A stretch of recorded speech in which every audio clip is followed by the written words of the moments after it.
Hello everyone and welcome back to my YouTube channel. Today, I'm going to take you through the process of how I made my Yo Watanabe cosplay. So Annie, Chi, and I, we decided that we were going to wear these costumes for the red carpet event at WCS. And we chose these costumes because they were easy to make and also super cute. So to get started, Annie Chi was super kind enough to actually make the pattern and send it to me. We are almost the same size, so I just had to do a few modifications here and there to the main pieces. One of the things I had to modify was, of course, the sleeve, because my sleeves are very different than Riko's sleeves.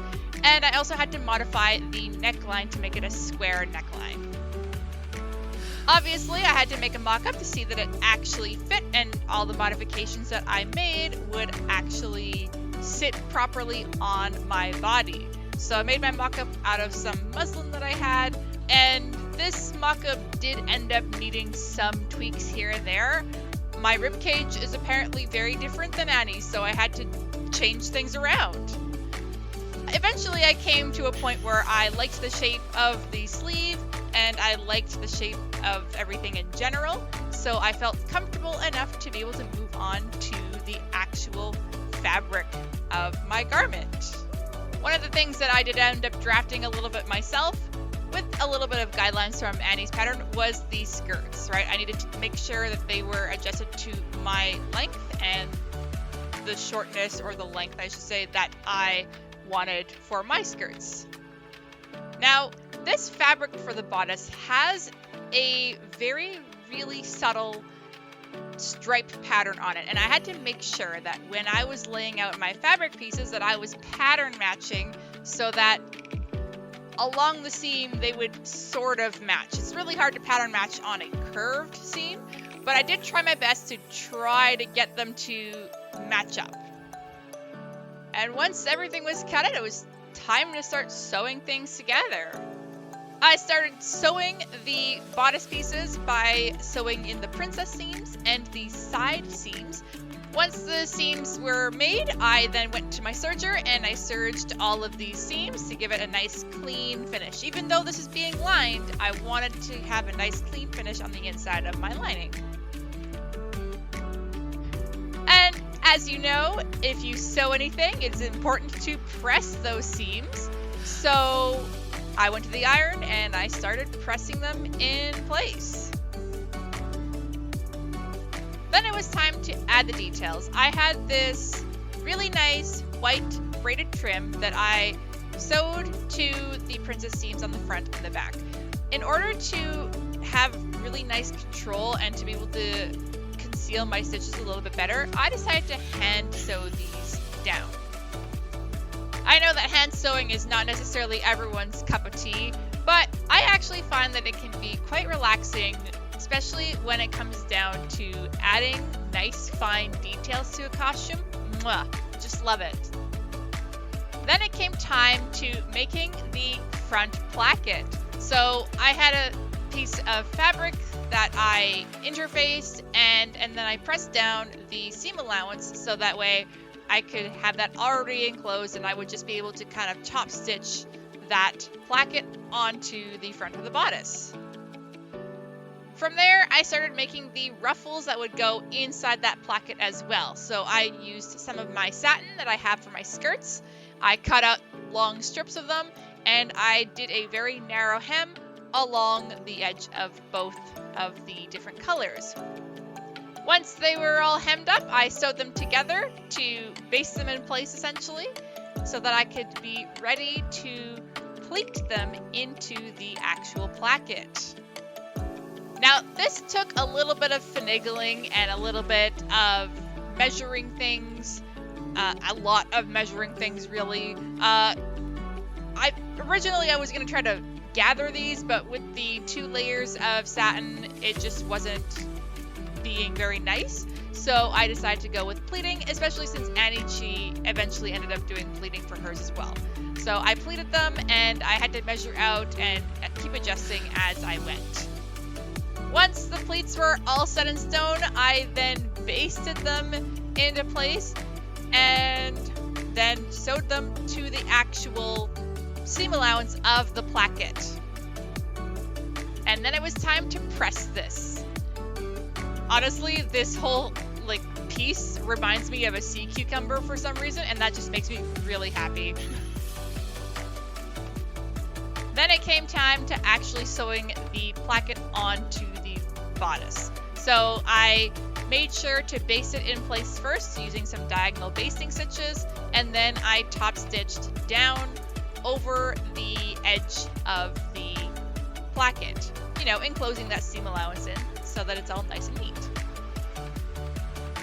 Then I sewed up the shoulder seams, and to reinforce the shoulder seams, I sewed some twill tape on the seam allowance to try to stabilize that piece of very important stitchery. Then it came time to making the waistband. The waistband was interfaced and made with a satin that was overlaid with a really pretty sequin fabric. This is my first time working with sequins, and it was super exciting because, it's so sparkly and glittery. I love it. So I didn't want to break my needle on the sequins, so I actually went the extra mile and cut away all of the sequins in my seam allowance, not only to prevent a needle from breaking, but also to reduce the bulk in this garment. Once everything was cut out, I interfaced all of the satin pieces and then overlaid the sequins over top and basted that in place so that I could sew it all together. Once again, I did some diagonal basting stitches to baste the sequins to the satin, and then I sewed all along the edge to make sure that everything stayed nice and in place when I started sewing my seams together. Then it came time to sewing the waistband to the actual bodice. And here I had to be very careful because this is where things started getting pretty bulky. Finally, it was time to add the lining. So I sewed the lining to the bodice along the neckline so that I could flip it inside out, and then attach it along the waistband and the sleeves once we would get to that. Next step was sewing the sleeve. I had to take a lot of gathers and make that nice puffy sleeve, so sewing those gathers was step number 1. Now I also had to make some ruffles for the bottom of my sleeve, for the hem of my sleeve, so I did a similar technique with the placket ruffles where I had 2 strips of different colored satin, stitched them together, and this time I actually did gather them a little bit because I was going to use an elastic to gather the rest inside the actual sleeve. Now, once everything was serged and cleaned up, I used that seam allowance to make a casing for my elastic. And then finally it came time to sewing the sleeve to the bodice.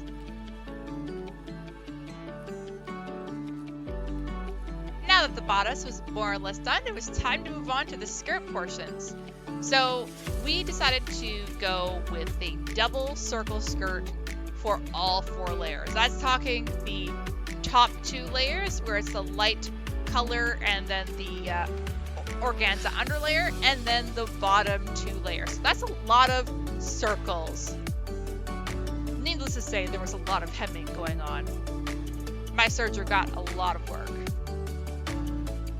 Anyways, we decided to split up the skirts into the 2 garments. So there would be one set of skirts for the actual skirt part, and then one set of skirts would be attached to the bodice.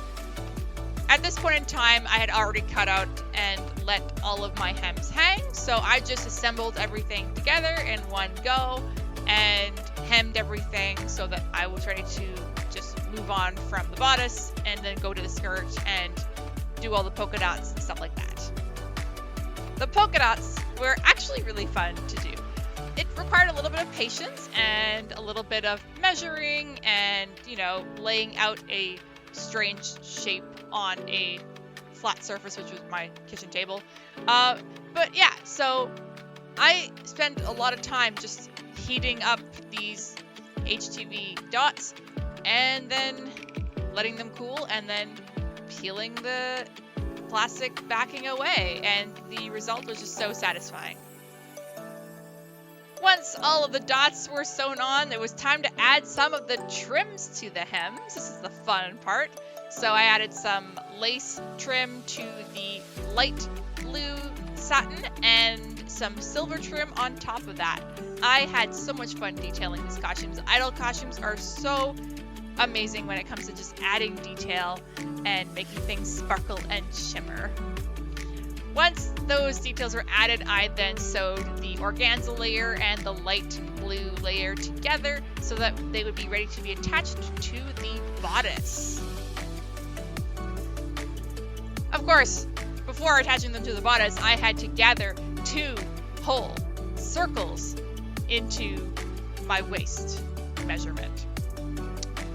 That was a lot of gathering.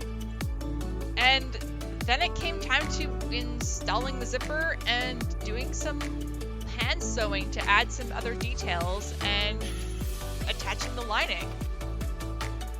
And then the monster.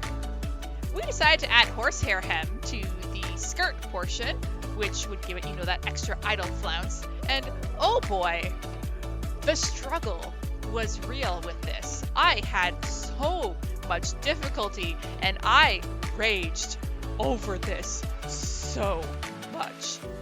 But the results are totally worth it, trust me. And then I did more ironing of dots onto my skirt. The bottommost layer of the skirts was a blue broadcloth where I added a really pretty large white lace trim along the edge.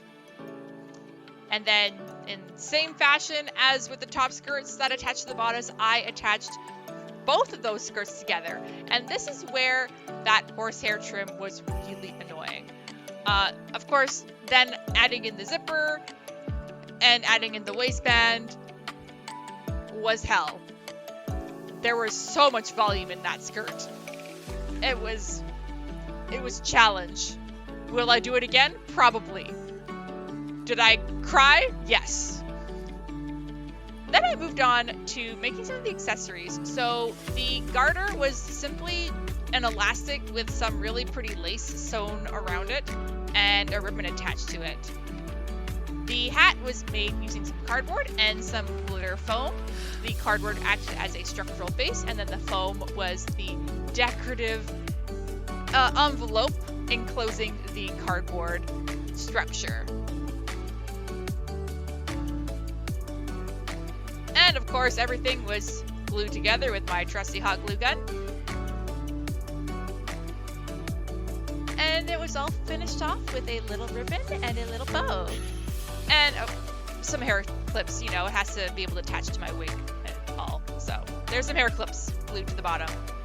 Then it came time to styling the wig. So I ended up using a wig that was a little bit more of a different style than what I was hoping for. So I had to really relax these curls to get it to be more yo-like. And I'm still not 100% happy with those curls. I feel like I can relax them more, but that is going to be for the next time I wear her.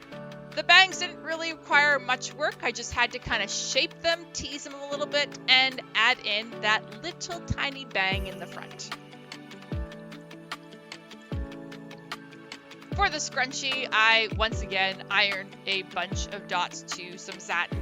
These ones were smaller dots, but still dots. I sewed it all together in like a tube, and then I pulled it inside out, sewed up the edges, and inserted an elastic. Yeah, the scrunchie was pretty straightforward to make. Then I slip stitched that seam closed to enclose the elastic, and voila, my scrunchie was made. And of course, I had more ironing to do for the bow, so there was a lot of dots.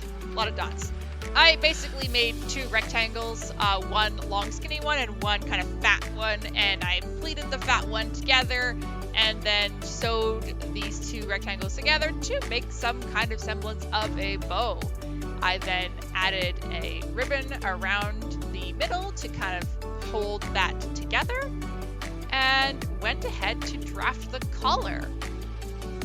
Once again, this collar was using the bodice material, and then I sewed the lining and the collar together, flipped it inside out, and slip stitched that seam closed. Now, there are some details that I added that I didn't end up filming, like I added the sequins along the collar, and I added some really pretty rhinestones to the sleeves, but that's okay. Overall, I'm really happy with how this turned out, and I hope to see you in the next video. Bye for now!